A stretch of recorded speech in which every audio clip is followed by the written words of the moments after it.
entrepreneur, influencer, executive administrator, creator, to name a few. And now, your podcast host.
Welcome back to the G-Class Podcast. I'm Jermaine, and this podcast is a place for creatives. It's inspirational for us to listen and tell my story, your story, our story.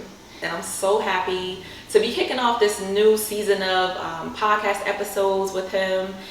He is Harrisburg's very own Terrence Parsons, and you may happen to know his son, Micah. Micah Parsons is Harrisburg's newest NFL draft pick for the Dallas Cowboys. But I primarily wanted to bring Terrence on the podcast today to kind of just talk about him as a father and to celebrate his accomplishments and his experiences as a dad, and just how his life changed since everything. Like, this is just like a whole new life, a whole new experience for the Parsons family. So I'm really excited and honored that you agreed to be on the show today. So I just wanted to introduce you and welcome to the podcast. Oh, thanks for having me. I'm still a regular guy. I'm Terrence Parsons. I do security for the Harrisburg School District. I'm a ramp agent down at the Harrisburg Airport for Delta. I'm an Uber. I do it all. Volleyball coach. Basketball coach. Mentor, counselor, you name it. I'm here for the kids at the end of the day. Right. So tell me about that. I kind of just want to jump right into that. But first, I guess I'll kind of give some backstory. So Terrence knew my big sister, Nikki, from way back. It was CD, Central Dauphin? Yeah, she went to East. I went to Harrisburg. Okay, yep. So I was kind of like the little sister who hung around all the time. So I just remember Terrence from just like, just being around and always just like a super cool guy, chill. Like the way you see him right now is the way that he's always been, even from way back in the day. So when I bumped into Terrence a few times, and I'm like, I gotta get you on the podcast. And he's like, no problem. Like, no problem. You know what I mean? So I just really appreciate the fact that you took time out of your schedule to be here and to be a part of it. So I appreciate that. But you mentioned basketball coach, volleyball coach, mentor. You still work at the airlines. You still mentor. You're still a father. How are you handling all of these many hats? It's the rush for me. People always ask me, when do you sleep? I don't got time to sleep. I get some rest here and there. Mm-hmm. I just love it. Like the volleyball girls kept telling their parents, he's not going to coach us this year. I said, I'm going to be here, like this is my son's dream. He's gone, I could have been gone too, but It's like kids are used to people leaving them all the time. Mm-hmm. So for me to leave right now, it would have been like a bad idea. I feel like, try to get some stability. Like I'm probably going to leave, but not abruptly, right. Maybe some years, going down the line. Mm-hmm. There's just some things I want to do because they always talk about my son might have been the best player to come out of Harrisburg. I feel like he was more like a MVP because he didn't go there long enough, But for them 2 years he went there, he made a lot of things happen. But it's bigger than just playing sports. It's a journey, and I feel like there was a lot of kids who were just as good as him or maybe even better but they didn't know. They didn't have the people in their way. They didn't meet the That's people so to help them get on their guide journey. them through. Mhm. So the journey wasn't just about me, him, and his mom. There was a lot of people on the outside who knew that helped us to get to where he's at. And with his God-given ability, you know, the rest is just history. That's amazing. Has it hit you yet? Like, you know, I know, you know, you go through it, you're at draft day and, you know, you see him on the news, you see him on ESPN and he's just like, he's everywhere. Has it really dawned on you? Your son is a superstar. Yeah, that's the part, you know, they say he's a superstar, but he's my youngest son. Boy. Mm-hmm. So it doesn't hit me until I meet people that I don't know and they realize that's my son and their reaction. Mm-hmm. So it's more like I'm a Cowboy fan. So always happened, huh? Yeah, all my life. So if I meet Dak Prescott, I might lose my mind. So when people lose their mind about my son, I'm like, oh, okay, that's just Micah, you know. Right, He's just a kid that plays football, but I get it, now I see it from their view. Right. And like I talk to my daughter about all the time, I said, hey, your brother's a big deal. So like when family members or people start acting strange, you really can't get upset about it because at the end of the day, now they're fans. Yes. So if you've never been in that situation, you don't know how you're going to respond. Right. And sometimes, you know, it might not be appropriate when they may want an autograph or a picture, Mm-hmm. but they think, hey, I'm going to get this opportunity again, so I'm trying to get it right now. Right. I mean, one time I was at Aruga's and this guy was like, hey, can I get a picture with you? And Mike was like, tired. He just gave it a look. He said, you're probably tired. Maybe next time. Oh. I'm glad I got a chance to meet you. And it was good because He growing understood. up, Mm-hmm. I actually, it was a Cumberland Valley game in Harrisburg, and after the game, all these people kept running to take pictures, and I just kept looking out, like, oh, this is crazy. And I said, how do you feel? He said, it's okay sometimes, but sometimes it gets a little overwhelming. So watching over years, I get it, you know, but I say it's a gift and a curse, you know. True. When you get put into this limelight or be in it, Yes. you know, everybody don't get the opportunity.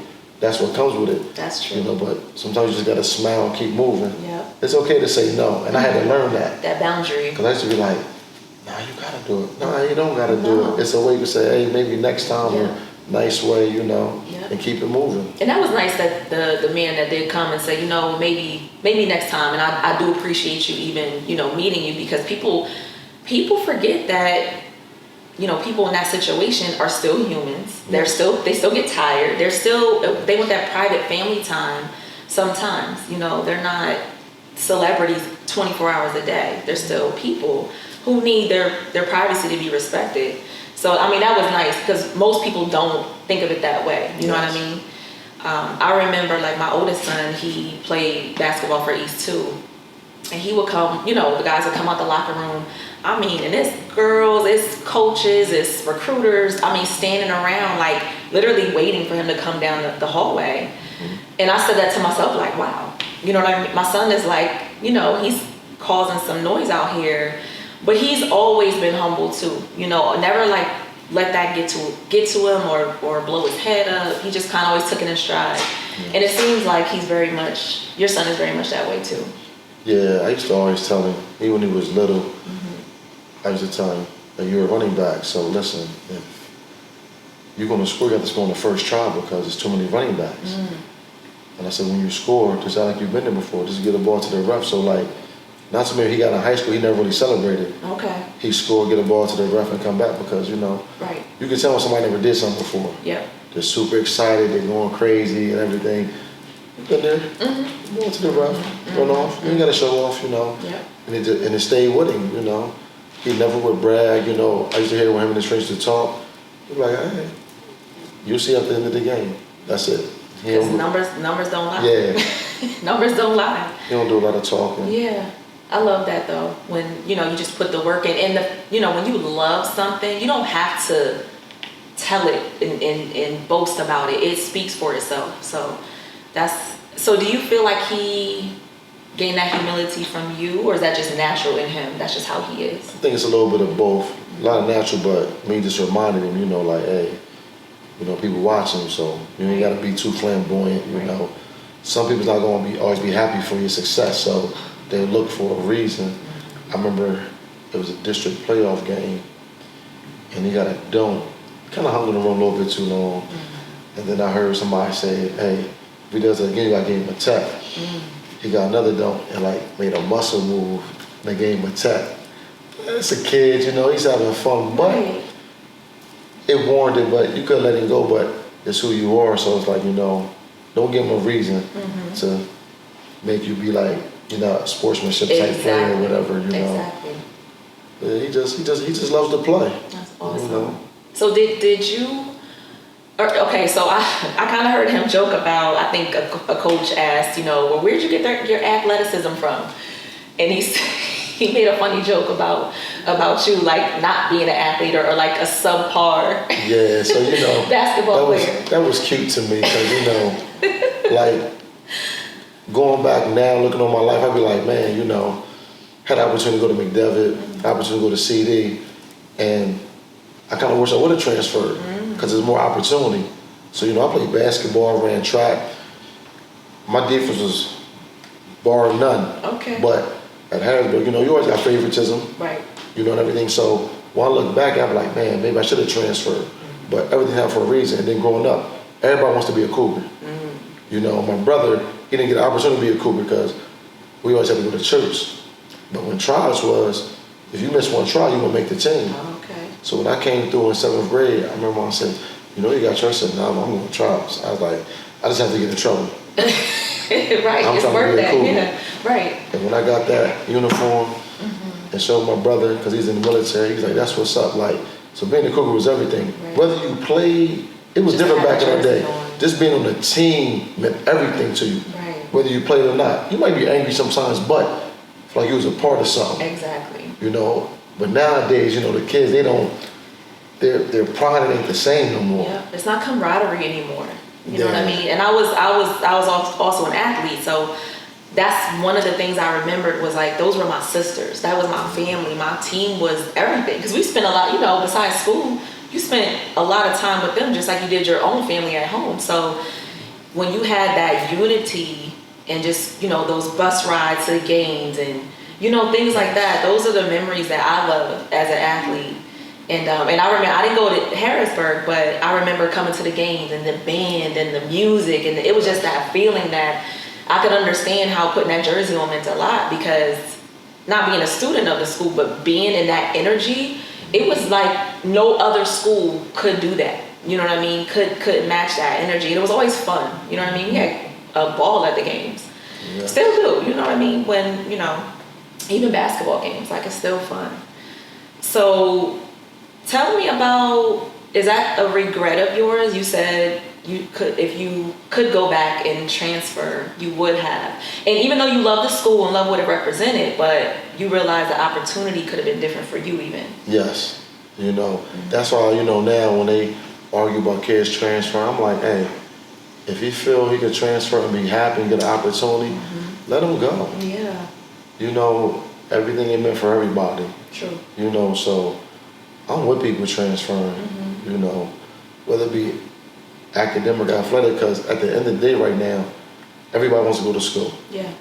And when I grew up, athletic scholarships were a dime a dozen. They didn't come that easy. You fast forward, it's millions of scholarships. Yeah. And I remember arguing with my mom about it, because she's like, son, all you care about is sports. I said, no, Mom, you understand, like, at the time, my wife, I said, we can't afford for all three of our kids to go to school. So I said, between academics and athletics, we got to make it happen. Yeah. So I just gave it a scenario. I'll give it to you. If you got a 4.0, but I got a 2.5, I put the ball in the hoop. I'm going to school for free. Yes. If school's $40,000, they may give you $20,000 because you're academic. Yep. You still owe $20. Yep. After 4 years, you owe $80. Yep. I owe nothing. Yes. It's big business nowadays. It's huge. So with my kids, I said, help me to help you. Then my daughter got her scholarship. Mom was like, well, I said, yeah, because unless you got a secret trust fund, I said, just watch me work. Yes. And that's why I be so upset, because there's so many opportunities out here, but parents don't know. And the education, we're supposed to educate ourselves, but at the same time, it's a little easier if somebody helped you or gave you knowledge, walked you through it. Yep. But then I had to realize, as a player and coach, if you've never been to certain levels, how can I lead somebody to them levels? Exactly. And That's then, true. am I willing to get help to help this person get to that next level? So true. You know, so I'm big on academics, you know, but everybody's not an academic kid. True. Very I was true. an honor roll student, so I just knew my kids would be honor roll students. Not everybody learns differently. Right. You know, so as parents, we got to be aware of that and then have patience. I had patience at first. I used to be frightened. What was y'all doing? But again, like my oldest son, he probably as smart as all three of my kids. I remember the teacher said he never brings a book to class, but he passed the test. Yes. He just learns He just it. gets it. You know, with my other two, Tiarra and Michael, they may have to study a little bit more, but he's still gonna get it. Okay. Every child learns differently. Right. You know, so. I think that's important too, touching on that, because I have 4 kids, and one thing I know for sure is that each of them literally have their own personality. They learn differently, they show emotion differently, and I, have had to discipline them differently because, what you can say to this one, could be motivation, but this one, their heart is broken. You know what I mean? So it's understanding that as a parent is so crucial because that can shape or break your relationship with your child. You know what I mean? So as a father, how has that journey been through fatherhood? And was your father involved in your life? And did that shape you as a dad? Yes. The father that raised me, he was very disciplined, but also caring. Okay. You know, That's so. rare. You know what I mean? Yeah, so the biggest thing was me. And like I said, with kids, I feel like respect is a choice. Nobody's going to be perfect, but respect is a choice. So I remember when my parents split. Yep, I was upset. It is what it is, but that was an adult situation. Right. I still stayed in the child's place. So even though my dad moved out, he still set rules in the house. Okay. And I respected that. Right. And it was crazy. So growing up, like my junior year, I went to the service. So when I came back, I felt like a little big man. Now I know I wasn't allowed to have girls in the house, but I wasn't doing anything. So I had my friend over, me, my best friend at the time, 2 girls. We just in the bed, we just watching TV. And my dad popped up. He was like, "What's going on?" I said, "Oh, we just chilling." He said, "Them girls gotta go." I was like, "We ain't doing nothing." He was like, "Well, here's the situation. We could go outside. Whoever comes back in first can make the rules." I said, "Yeah, I gotta go." I gotta go. Yeah. Yeah. I could have been on some more like, "You don't even Love live your here no chest more. out, What's right. wrong with you? Get Right. out of here." Respect. But it's a choice. Right. And What did you take away from that? The fact that he said they have to go, and not so much of him dictating, but it was a lesson behind them being there. It doesn't matter. Like these are the rules of the house. Whether I'm here, your mom said you gotta respect them. Exactly. But if you feel they need to change, I mean, you gotta be a man about it, and that's how it's gonna be. Yeah. Yeah. They gotta go. Yeah. It's not even nothing to think about. Right. Now, if I was on that disrespectful, me and mom would like, "Yo, let's jump him. He don't even live here." You know what I mean? Be that rebellious type. Yeah. But Yeah. that's not always good. Yeah. So, I learned a lot. And what I had to learn is how I was raised. You can't really raise your kids like that. That's true too. Even though it worked for you, it may not work for them. So as a parent, I always tell people, there's no book on it. You're gonna learn every day. Yeah. And sometimes kids really hold you accountable for certain things, but I feel like you can't do that until you actually wear them shoes, become a parent yourself. Exactly. And understand some things. So as a father, like, I'm never gonna say I was the best father, the greatest father, but I feel like I was always there, and I did things where I'm looking for your future to be better, which might not have been what you wanted, Right. but that's what I thought you needed. At the time. Right. Yeah. Like my parents were never at my games because they always worked. Okay. So for me, I want to get all my kids' stuff. If I gotta walk, catch a cab, whatever, I'm be there. So I was driving tractor trailer at the time, and they said, "You'll be home every weekend." I was like, "Cool, yeah, I can do this job." I was having fun with it. Yeah. Till that one Friday night, the load wasn't ready, and I get on the Saturday night, and I missed the game. And I put my 2 weeks notice in, Wow. because I wasn't gonna put work Over here. ahead of my kids' stuff. Right. Financially, it wasn't a smart move, but I look back then, Lee jeans, Pepsi shirts, and Coke shirts, that was it. I'd rather not have them than have my parents in the stands. Right. That's true. You know, that was me. Yeah. So that's how I wanted to be. Yeah. Now, my kids might have wanted more, but when they become adults, or like you said, parents later, you realize, like, you know what? I see the sacrifice, or I realize what my dad or my mom put in for me to be successful, and not necessarily money, but just a human, a great human being. You know what I mean? And we don't, like you said, we don't really realize that until later down the line.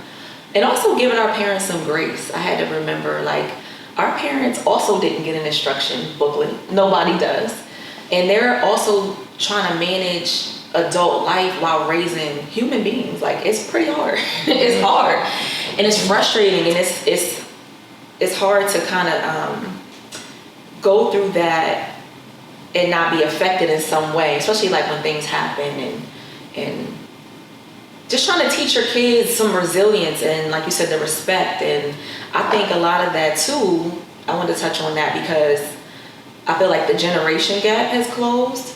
Like, I was a young mom, right? So I think back in the day, our parents were like 35, 40. So there was it was different. Yeah. But now, you know, parents are parents much younger. Yes. So it's kind of like a blend of the rules where it didn't used to be like that before. It was like, this is what it is, stay in a child's place. Mm-hmm. You know what I mean?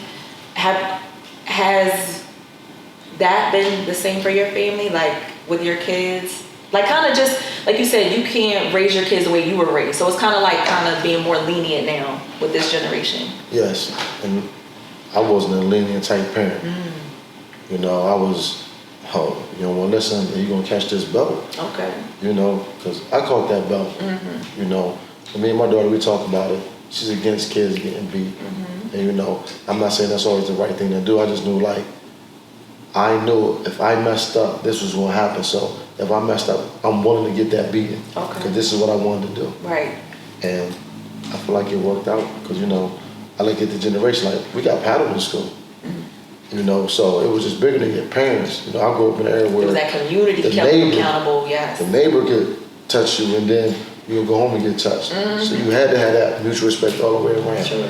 It's not like that. Our parents be like, don't say that to my kid. Right. Your kid, what's wrong? I mean, so disrespectful. I hear kids talking to some adults, older, like the elder, and I'm just like, I can't believe it. You know what I mean? But it's sometimes being too lenient. Yeah.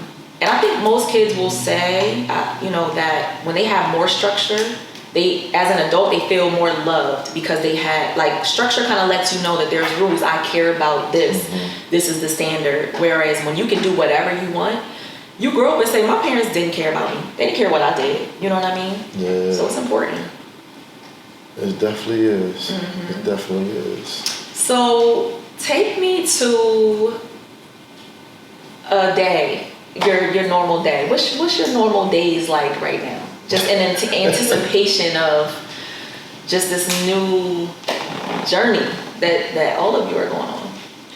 Well, the average day for me right now is up at 6 o'clock, at work at 7, off at 3:30, on a work day, from the school district to the airport, from 3:30 to about 1 in the morning. Wow. Or from getting off at the district to practice, then to the airport, to about 1 in the morning. So, you know, and then, you know, like, before football season started, like, so when the weekend comes, I might head to Philly to Uber. Okay.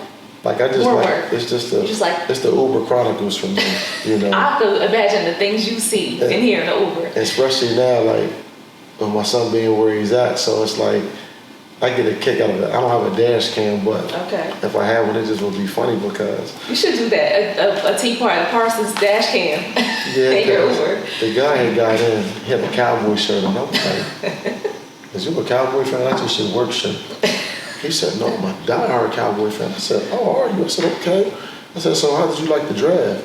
He was like, man, we got this linebacker from Penn State. Wow. Micah Parsons. Remind me of Ray Lewis. Wow. You really think he's that good? He was like, yeah, he's everything. He's going to turn the defense up. What a compliment. I said, for real? He said, well, who do you like? I was like, I like the Cowboys. So he said, oh, yeah, I see the hat in your window. He was like, yeah, he was just talking. I'm just sitting here. I'm just amused by it. So I was like, well, when we get to your stop, I just want to show you something. He's like, okay. So we pulled into this apartment complex. And I showed him when we was in Dallas at the press conference. Right. And he kept looking. He said, oh, do you know the draft pick? But it was a big picture, so then I scrolled over. He said, so that's my son. He said, no. Wow. He started screaming in the parking lot. His wife came on the balcony. He said, babe, what's wrong? It's Micah Parsons there. It's Micah Parsons there. She said, let me put my shoes on. Then she came down. We in the parking lot. I'm supposed to get another trip. We talked for about 15, 20 minutes, took pictures. And I was like, yo, my son must be a really big deal because he must like I was famous. Right. I'm nobody.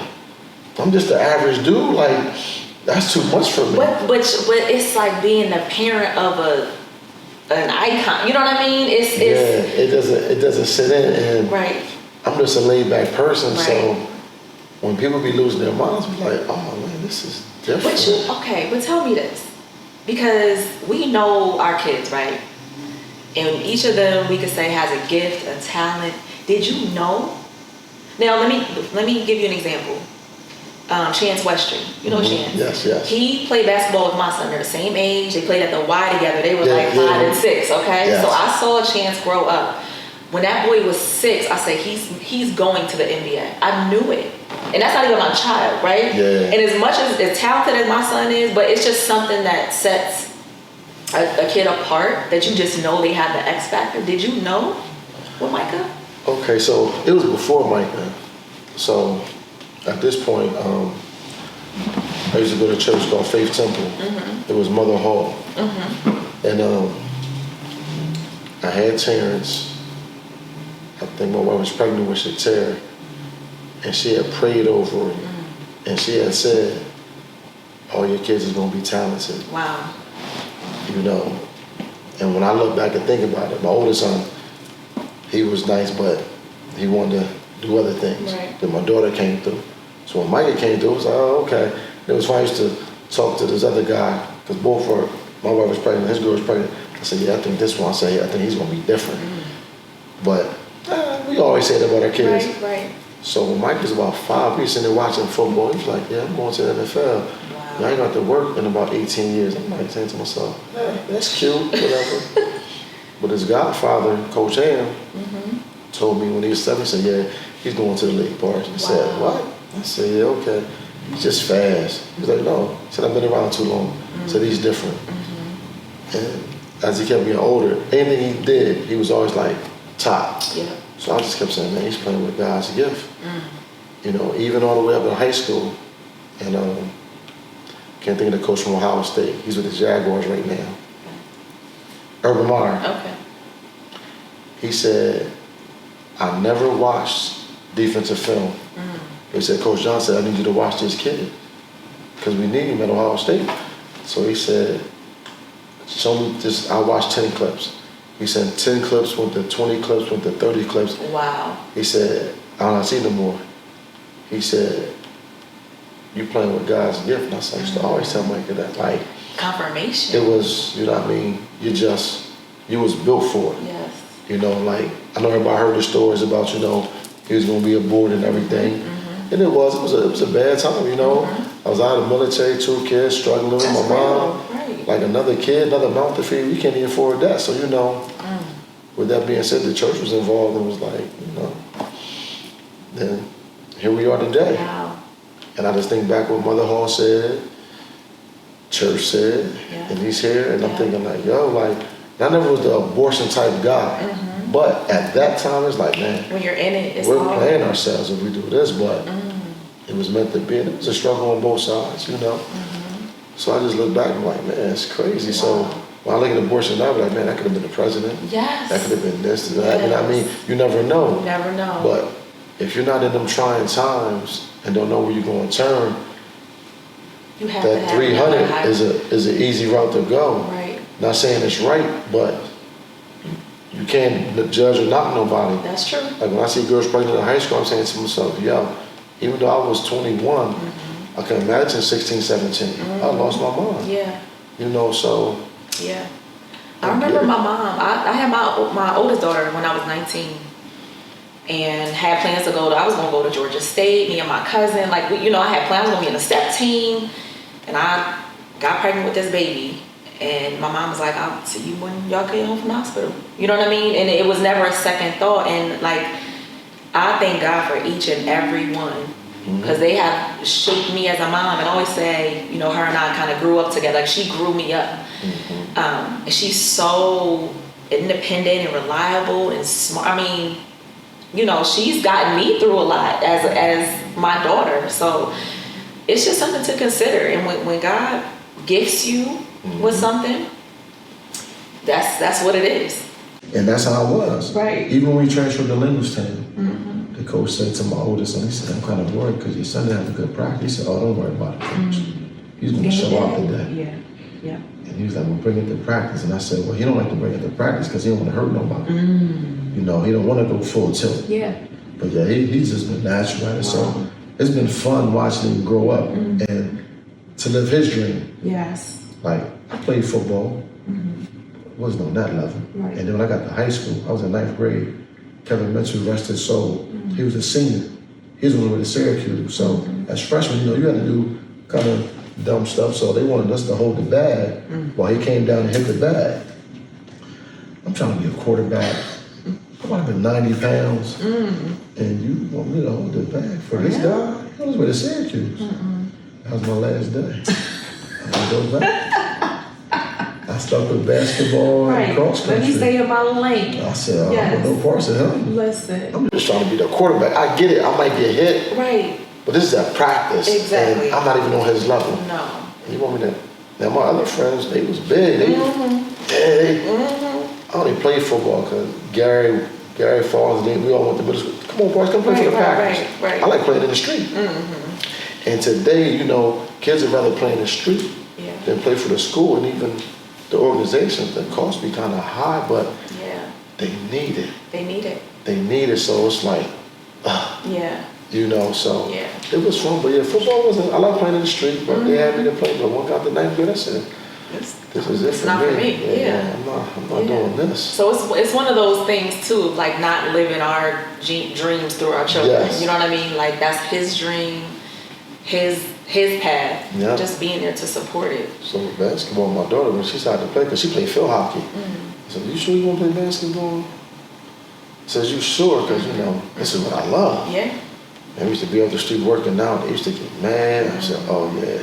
So at that point now, as a parent, you got to decide: do you want your child to be a parent or be the coach? Because nowadays you can't be both. Especially when you know what it takes. Exactly. So I started B-Mays, "Hey, can you Sean Lou?" Yep. You getting it now, but it ain't me. Right. So. Because it's not personal now. You know? Because it was personal. I'll be dad. Yeah, it was personal. Let them do that. Yeah. Because my daughter too, I love being competitive. So I didn't mind getting knocked. And I played with my brothers. So I was getting knocked around and playing with the boys. That's just what I was a tomboy. So when my youngest daughter played, like I think halfway through the first game, she said, "Yeah, I don't want to play anymore." She was done because she didn't like the contact and the the roughness of it. So I had to respect that. I didn't force her to finish it because I'm like, I get it. That's not your personality. But it's funny when you said about not choosing to discontinue the pregnancy and not knowing what a child can become. And I always like to say, I remember going to church once, this was years ago, and this pastor said, he asked, where are all the Jews in the world? Where are they? So people are like, Africa, and they're naming all these places. And he said, no, they're in the graveyard. Because people die with their gift. They die before they have a chance to see it through or fulfill it or live it. And they don't get a chance to share with the world what that gift is. Nice. So it's like we don't want to pass away and not give the world what was gifted to us. That because we all have it. We all have a gift. We all have a purpose. And I think it's important too. I try to tell my kids, like, what do you love? What like you said, what comes naturally? What are you good at? What do you want to do? Yeah. Let's start there because everybody, may not be entrepreneurs. Everybody may not be an athlete, whatever the case, but figure out that thing, and if you can get that sooner than later, you know, you'll be in better shape. So I try to definitely, and not only for them, but for me, because for a long time I didn't know, you know, I know I have big dreams and I can see what type of life I want, but I didn't know how to funnel that and find that purpose. So I think that's like a huge thing that I think we all can like look into and relate to and try to develop, you know what I mean? Yes. Yeah. So what's your purpose? Maybe your purpose was to bring your son here or your other children here, or what do you feel like it is? Yeah, you know, I was in the military, so sometimes I think back, man, I should have stayed in my 20, 30 years. Right now I could be retired, working on something else. But then I think if I'd have stayed in, my kids wouldn't have had the opportunities. They wouldn't have had the opportunities to be stationed, because I know a lot of friends, their kids will stay here, they go to another state for 2 or 3 years, they live here, they go back and forth. I just figured them being here, it wasn't always the best, you know. Me and their mom splitting and everything. Wasn't always the best, but I just know being around, because I could have easily just left. Yes. You know, not been around and just Yeah. did whatever, don't acknowledge them, you know, but Yeah. I always stayed close, you know. Wasn't always in a position to, you know, to be that responsible father financially, but give the best I have. So, you know, I just tell the young fathers out here, man, listen, do your best. People gonna talk, you know. Yeah. There's no book on it, like I said before, you know. You're gonna learn every day. And in today's society, you really have to be open with your kids, you know. Yeah. You know, let them know they can talk to you about anything. Because the worst thing is for something to happen to your kid you didn't know. Yes. You know. Yeah. I'm an open notebook with mine. Yeah. I ain't like half the things they used to tell me, but at least I knew what was going on. Yeah. And if you needed to help, you knew how to help, or you know, you knew what was going on, like you said. Yes. Yeah. So that's awesome. That's awesome. So I think we, you know, can start wrapping it up. But I want to know, like, are you ready for game day? Game day is in a couple of days. I know we kind of talk off camera, and Terrence is not even packed yet, guys. The game's in a couple of days. The first big game of the season, right? Yeah. Right? So what's your thought process? Like, what are you preparing for? Or what are you looking forward to the most even?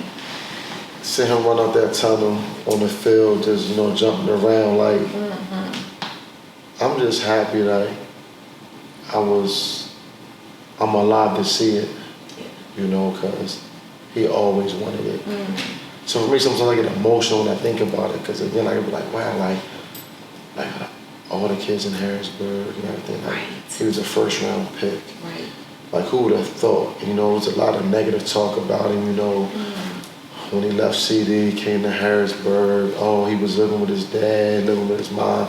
There was so much negativity. And to watch him endure it. And back then on Penn Live, you could read the negative thoughts. Okay, the comments. The comments and everything. They took that away. So just knowing, like, he went through a lot, you know.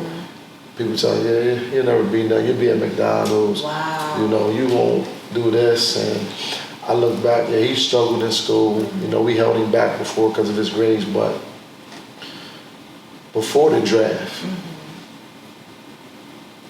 if I'm not mistaken, he was the first Harrisburg kid to graduate high school early. Wow. Wow. Started 4-year school, and then he got his degree in 3 years. Then he got drafted. So. And missed a season. Yeah. Or missed, right? Yeah, and then he only played 2 years. Yeah. So he only played 2 years. You graduate early and still be a first round draft pick. That's all God.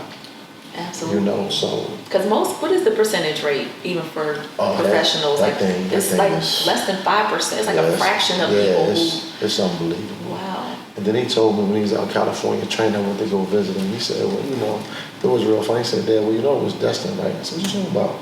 He said, just think about it. And I'm going to Harrisburg High School, where you played at, graduated, went to your favorite college, Penn State. Wow. So I'm going to be a Cowboy. Yeah, ain't going to be no Cowboy. He said, no, Dad, it was written. It was destined, I'm telling you. And this is way before, this is after he opted out. Okay. And then just to see it all fall into place, it's just like.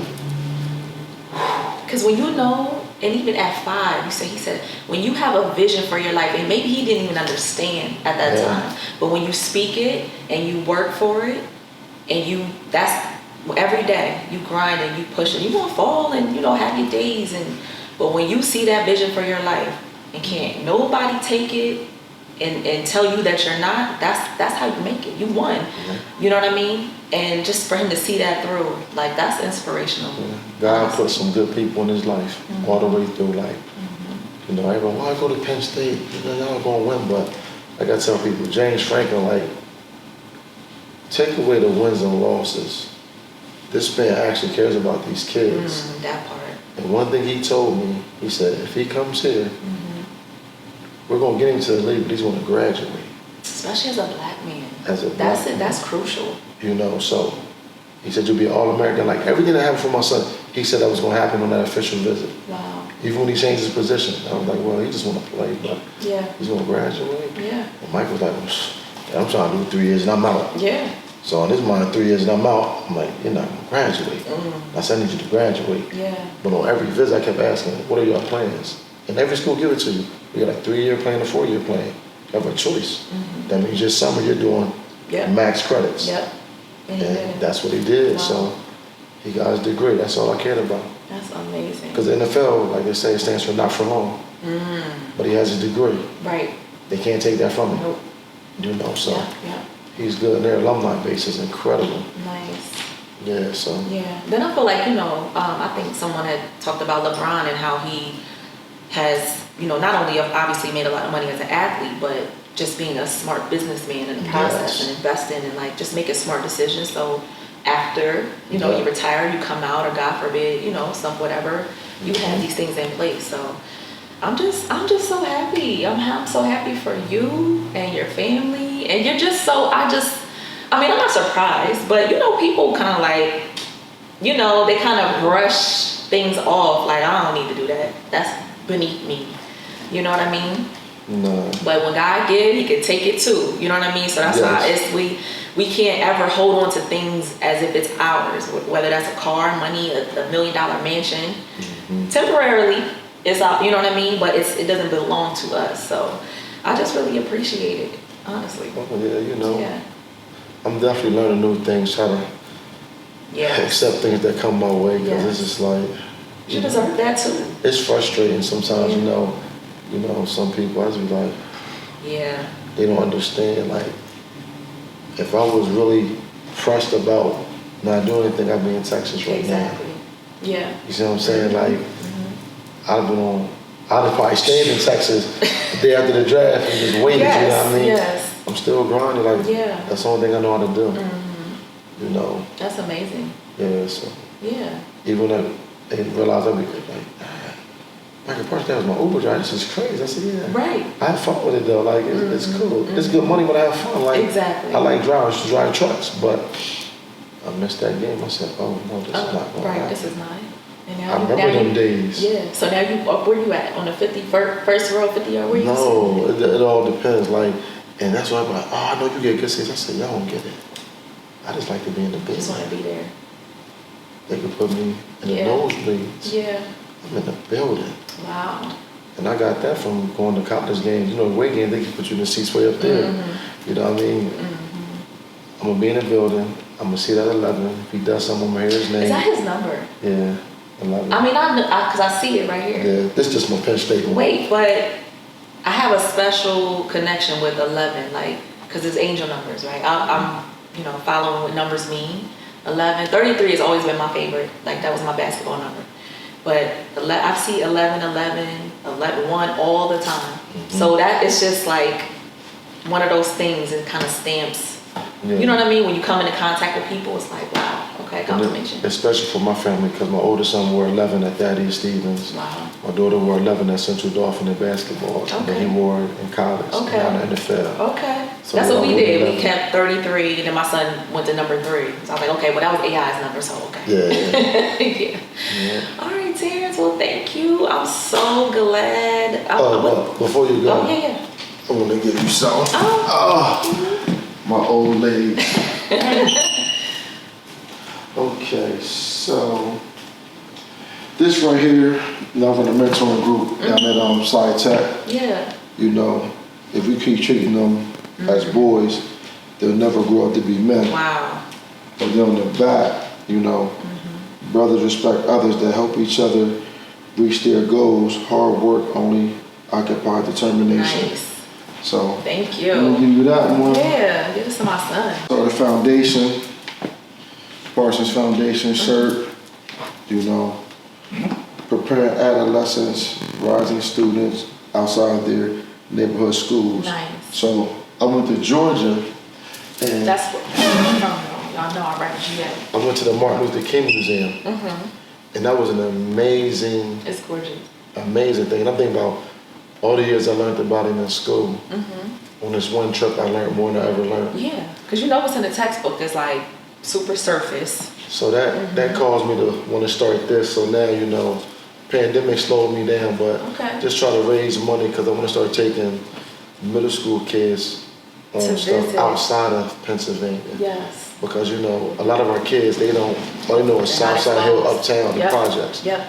And that's how their families been, that's how they've been, so they never break the cycle. The cycle. For sure. So my goal is to get them outside, see what's out here, you know, get them on a plane, Yeah. you know, experience some different things. So now they like, hold on, yeah, this is what I want to do. Yeah. I remember we went to Williamsport for a game, and the girl said, oh my God, I've never been this far outside of Pennsylvania. No, we're still in Pennsylvania, it's a couple hours away. So, wow. like, I know people that never left the city. Yes. Coming out 22 is too far Yes. Yes. So again, trying to get them to break the cycle. So hopefully in the future, you know, with a few college trips, just get them outside of Pennsylvania. They say Baltimore, I say, I want to get them further away. Yeah. You know, because the further they get away, they can adapt. Because a lot of kids leave for a little bit Come and come right back back. home. Come right back. You know, so if they start experiencing that at a younger age, now when they start going to school, okay, my focus is different. Yeah, and now you're hungry to go see. You want to travel. And that's what I tell my oldest daughter. She's 21. I'm like, 21, no kids. Go see the world. You know what I mean? Go learn about different things. Go see. Because once you start, like you develop, it's like a bug, and you have to, you want to. You know what I mean? So what's it called? The Parsons Foundation? Parsons Foundation. Okay. Yeah, is it a website or how can people find it? I'm working on my website right now, so again, all this is new to me. Yeah. So, but I have an email, Parsons Foundation 1973 @gmail.com. Okay. You can email me, or you can find me on Facebook and Instagram. Or, you know, schedule a Uber real quick. You know, maybe he'll pop up in your Uber on the Parsons can, on the dash can. Got you. Uber Eats. I might be dropping your food off. You know, I do it all. And I love it. when they say there's no work, you don't want to work. There's work. That's true. That's a hustle. You hear me? Yeah. That's grinding. And not even knowing that you don't even have to, but like, just because that's what you like to do, that's who you are. Grind 24. Major. Yeah. All right. Are you on social media? Yes. Okay. Coach Parsons on Facebook, then Big Parsons on Instagram, He's everywhere. Twitter. You know, and I only got all this stuff because my kids is on it. Try to keep up with them, make sure everything is right. But yeah, all my sports kids, they tickle out of it. Okay. They see a funny post, they screenshot, put in a group chat. Look at Coach Parsons. He think he doing something. Oh man, he's funny. I know my kids say, Mom, get off TikTok, Mom. I'm like, okay, fine. That's how they was with Snap. Dad, you gotta snap your tripping. Oh, you know. I'm like, I'm grown though. Like, leave me alone. TikTok's next. I'm working on something. It's funny though. It's actually really funny. I have a ball on there. Yeah, that's that one thing. I'm gonna let it go. When they play music, they go boom, boom, boom. What the fuck? Yeah. I want to do that one so bad. You gotta do it. Look, cause I missed the window of it, cause it's like trending, and then I'm doing it like 3 months later. Yeah. And I'm like, so what? You know, it's fun. It's fun. Have fun. That's life. You know what I mean? Definitely. All right, Terrence. So good luck. Well, your girls' volleyball game, which is tomorrow. Yes. Okay. So he teaches or coaches volleyball. The girls have a game tomorrow, and we wish Micah all the, not even luck. I'm not even gonna say we wish Micah all the success. I know he's going to just be in his element, and just we wish him safety and health and prosperity. Your whole family, safe travels, all of that. So is the whole family going down? Yes. Okay. Yes. All right. Okay. And the host of Harrisburg Yeah, I bet. Yeah. It's a celebration. We're rooting for him. We're celebrating with you guys from here. So. And I will be Facebook Live. Y'all already know. Okay. Up close and personal. Okay. Awesome. I will leave everything in the show notes below. Terrence's foundation information, his Instagram, all of the podcast Instagram information, Micah's Instagram. What's his Instagram? I think it's blessed something. I got it. Okay. I'll make sure y'all All get right. it. We'll post his in the show notes as well. So that wraps up this episode for the G-Class podcast. I am so excited and proud of you and your family and just everything. We can't wait. We'll be watching. I know everybody will be watching on Thursday. So see you guys then. All right. See ya.